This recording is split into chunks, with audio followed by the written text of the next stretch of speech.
ಕನ್ನ ತಿನ್ಕೊಂಡು ಉಂಡ್ಕೊಂಡು ಗುಂಡ್ಕಲ್ ತರ ಐತೆ. ಏನಾಗೋಯ್ತು ನಿನಗೆ?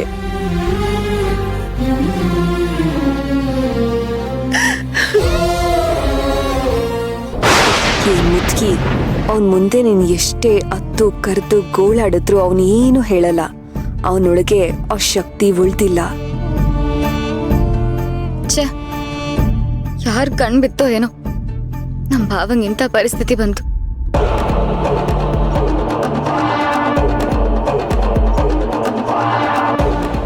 ಅಣ್ಣ ಎಲ್ಲೋ ಅದಕ್ಕೆ ಮನೆ ಬಿಟ್ಟು ಹೋಗಿರೋದ್ನ ತೀರಾ ಮನ್ಸಿಗೆ ಹಾಕೊಂಡ್ಬಿಟ್ಟಿದ್ದಾನೆ ಅನ್ಸುತ್ತೆ.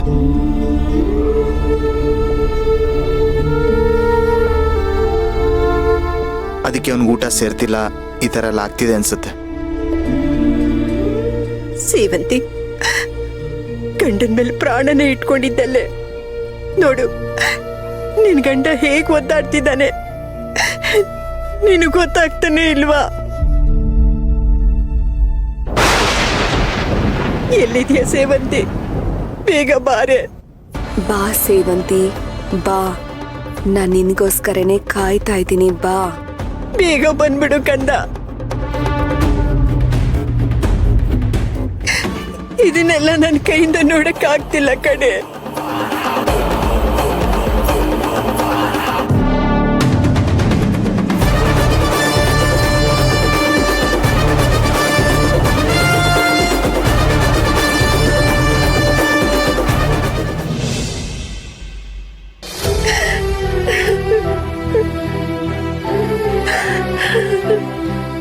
ಅಜ್ಜಿ, ಸಮಾಧಾನ ಮಾಡ್ಕೊಳ್ಳಿ.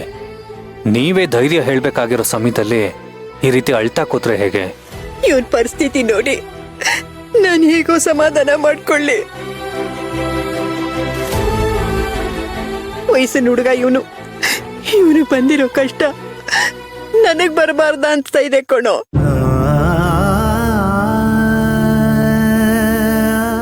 ನೀವೇ ಯಾವಾಗ್ಲೂ ಹೇಳ್ತಿದ್ರಿ, ಸಮಸ್ಯೆಗಳು ಬರೋ ಟೈಮಲ್ಲಿ ನಾವ್ ಯಾವತ್ತೂ ಕುಗ್ಬಾರ್ದು, ಧೈರ್ಯವಾಗಿರ್ಬೇಕು ಅಂತ. ಇದನ್ನು ಒಂದು ಪರೀಕ್ಷೆ ಅಂತಾನೆ ತಿಳ್ಕೊಂಡು ಫೇಸ್ ಮಾಡೋಣ. ದಯವಿಟ್ಟು ಧೈರ್ಯವಾಗಿರಿ. ನೀವ್ ಯಾರು ಏನೇ ಹೇಳಿದ್ರು ನನಗ್ ಧೈರ್ಯ ಬರ್ತಿಲ್ಲ. ನನ್ ಮೊಮ್ಮಗಳು ಎಲ್ಲಿ ಹೋದ್ಲೋ ಏನೋ. ನನ್ ಮೊಮ್ಮಗನ ಪರಿಸ್ಥಿತಿ ಈ ರೀತಿ ಇದೆ. ನಾನು ಏನ್ ಮಾಡ್ಲಿ?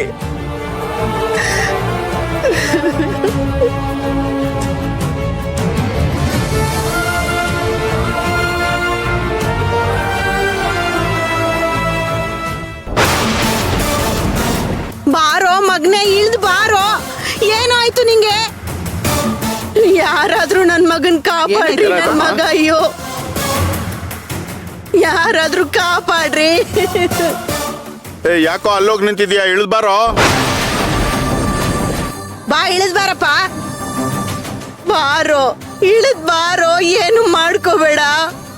ಎದ್ರುಕೋಬೇಡಮ್ಮ, ಅವನೇನ್ ಚಿಕ್ಕ ಮಗು ಅಲ್ಲ. ಬರ್ತಾನೆ, ಸುಮ್ನೆ ಇರೋ. ಬಾರಪ್ಪ ಕೆಳಗಡೆ. ಅಯ್ಯೋ, ನಿಮಗ್ ಗೊತ್ತಿಲ್ಲ, ಅವನ್ ತುಂಬಾ ಸತಿ ಸಾಯಕ್ ಪ್ರಯತ್ನ ಪಟ್ಟಿದ್ದಾನೆ.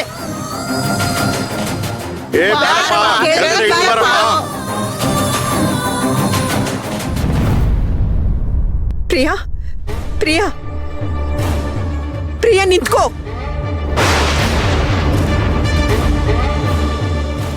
ಯಾಕೆ ಯಾಕೆ ಹೀಗೆಲ್ಲ ಮಾಡ್ತಿದ್ಯಾ? ನೀನು ಗಂಗಾ ಪೂಜೆ ಮಾಡಿಸ್ಬೇಡ ಅಂತ ಹೇಳ್ದೆ. ನೀನ್ ಹೇಳ್ದಂಗೆ ನಾನು ಕೇಳ್ದೆ ತಾನೆ. ಮತ್ತ್ಯಾಕೆ ಅರ್ಜುನ್ ಮೇಲೆ ಹಾಗೆ ಸಾಧಿಸ್ತಾ ಇದೀಯಾ? ಏನಂದ್ರಿ? ನಾನು ಹಾಗೆ ಸಾಧಿಸ್ತಾ ಇದ್ದೀನ? ಅಜ್ಜಿ, ನಾನೇನು ಮಾಡಿಲ್ಲ. ಯಾಕೆ ಮನೇಲಿ ಇಷ್ಟೊಂದು ಅನಾಹುತ ಆಗ್ತಿದೆ. ಅರ್ಜುನ್ ಹಾಸಿಗೆ ಹಿಡ್ದಿದ್ದಾನೆ, ಅವನಂತೂ ತನ್ನೂ ತಿಂತಿಲ್ಲ.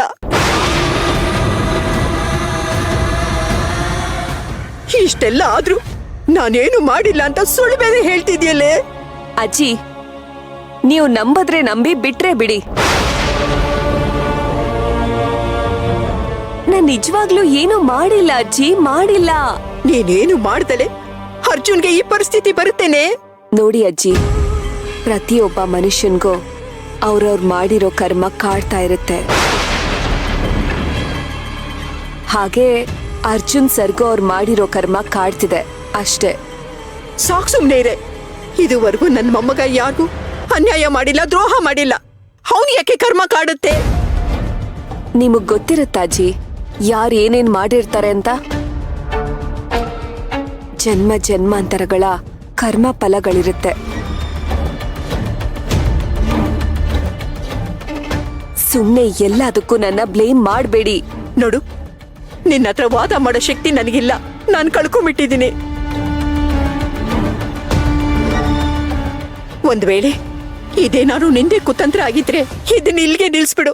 ನಿನ್ನ ಕೈ ಮುಗಿದ್ ಕೇಳ್ಕೊತೀನಿ. ನೋಡಿ ಅಜ್ಜಿ, ಮೊದ್ಲು ಈ ಸಮಸ್ಯೆಗೆ ಪರಿಹಾರ ಏನು ಅನ್ನೋದನ್ನ ಹುಡುಕಿ. ಪದೇ ಪದೇ ಮನೆಯವರೆಲ್ಲ ಬಂದು ನನ್ ಮೇಲ್ ಬ್ಲೇಮ್ ಮಾಡ್ತಿದ್ದೀರಾ. ಇದರಿಂದ ಏನ್ ಪ್ರಯೋಜನ?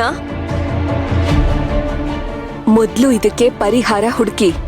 ಇದಕ್ಕೇನೆ ಪರಿಹಾರ ಇದೆ? ಇದೆ. ಹೇಗಾದ್ರೂ ಮಾಡಿ ಮೊದ್ಲು ಸೇವಂತಿ ಅಕ್ಕನ್ನ ಮನೆ ಕರ್ಸಿ. ಅವ್ರು ಬಂದ್ರೆ ಎಲ್ಲ ಸರಿ ಹೋಗುತ್ತೆ.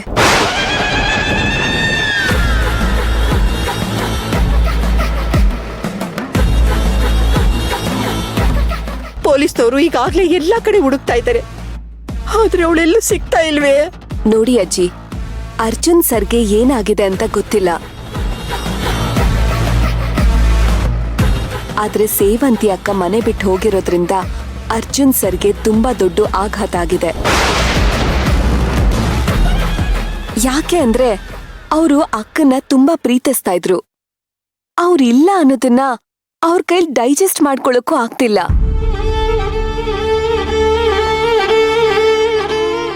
ಅರ್ಜುನ್ ಸರ್ ಕಾಯಿಲೆಗೆ ಸೇವಂತಿ ಅಕ್ಕನೇ ಮೆಡಿಸಿನ್.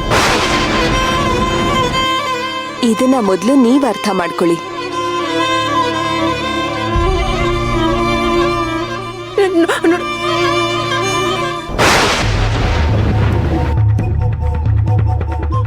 ಅಯ್ಯೋ ದೇವ್ರೆ, ನಮ್ಗೆ ಯಾಕಪ್ಪ ನಮ್ಗಿಂತ ಪರಿಸ್ಥಿತಿ ತಂದೆ? ಮನೆ ಸೊಸೆ ಮನ್ಸಿಗೆ ಬೇಜಾರು ಮಾಡ್ಕೊಂಡು ಮನೆ ಬಿಟ್ಟು ಹೋಗಿದ್ದಾಳೆ. ಮನೆ ಮೊಮ್ಮಗ ಹಾಸಿಗೆ ಹಿಡ್ದಿದ್ದಾನೆ. ಇನ್ನು ನಮ್ಮನ್ನ ಎಷ್ಟು ಅಂತ ಕಾಡ್ತೀಯಪ್ಪ.